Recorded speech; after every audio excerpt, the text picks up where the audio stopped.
Hey knitters! Today we're breaking down the longtail cast-on, one of knitting's most popular and versatile cast-on methods. By the end of this tutorial, you'll not only master the longtail, but you'll also understand its structure, be able to control its elasticity, and troubleshoot common mistakes. Let's get started. The longtail cast-on has many names: the double cast-on, continental cast-on, two-strand, and slingshot. But don't let the names confuse you. They all refer to the same method. It's called the longtail cast-on because it requires a pre-measured length of yarn, or a long tail, to start. Using this long tail of yarn along with the working yarn creates the cast-on edge. Before we start, we need to estimate our tail length. A general rule is to allow 3 times the width of your finished cast-on edge. But here's another trick. Wrap the yarn loosely around the needle 10 times.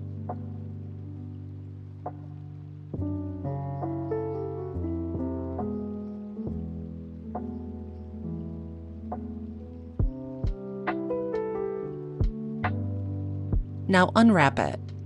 This gives you the amount of yarn needed for 10 stitches. Using a ruler, measure this length. Now multiply this by how many stitches you need. So if you need 20 stitches, just double the length. If you need 50 stitches, multiply by 5. The long tail typically begins with a slip knot. I create mine by wrapping the yarn around my fingers and pulling the working strand through the loop.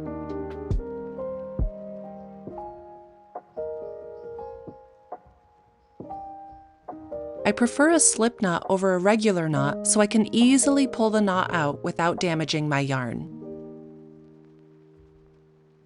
However, some knitters find that the slip knot leaves an unsightly bump. If you want a smoother edge, try casting on without a slip knot. Here's how. Simply drape the yarn over the top of your needle and use your index finger to hold the yarn in place. To construct the cast-on, wind the tail end around your thumb and wrap your working yarn, that's the yarn connected to the skein, over your index finger and secure both ends in your palm. Insert the needle into the loop on your thumb. Then go around the back of the yarn on your finger, exiting back out through the thumb loop. Tighten up the loop around your needle and voila! You just cast on a stitch. Here's a fun little rhyme you can use to remember the steps. Go in through the front door, grab your scarf, then go out the back. Simply repeat these steps until you have the desired amount of stitches on your needle. A common issue beginner knitters face is casting on too tightly. If your stitches are too snug, you'll struggle to knit the first row. Try casting on with a needle 1 or 2 sizes larger than what the pattern calls for. Then switch to the correct size for knitting. If your cast-on row is too tight, it can result in your fabric looking bunched together at the cast-on edge. Here's a fix. Instead of pulling stitches too close together, use your finger as a spacer between each cast-on stitch. This helps create even tension and a flexible edge. Let's talk a little bit about the anatomy of a longtail cast-on row. The longtail cast-on is unique because it creates both a cast-on edge and a foundation row of stitches in one step. Since you are working with 2 strands of yarn, one strand forms the bottom edge, and the other strand forms the loops on the needle, which will become your first row of stitches.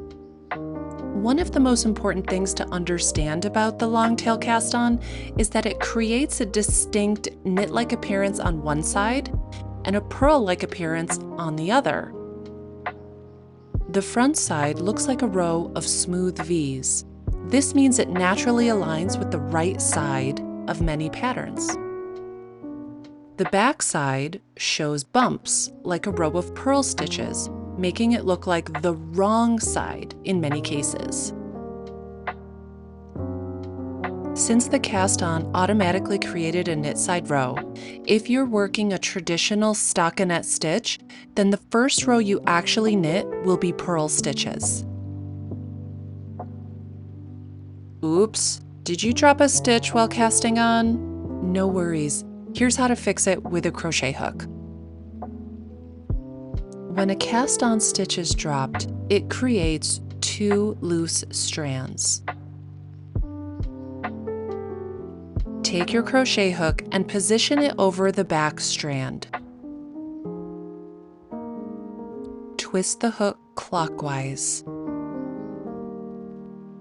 Place this twisted strand onto your left needle, but keep the crochet hook in place.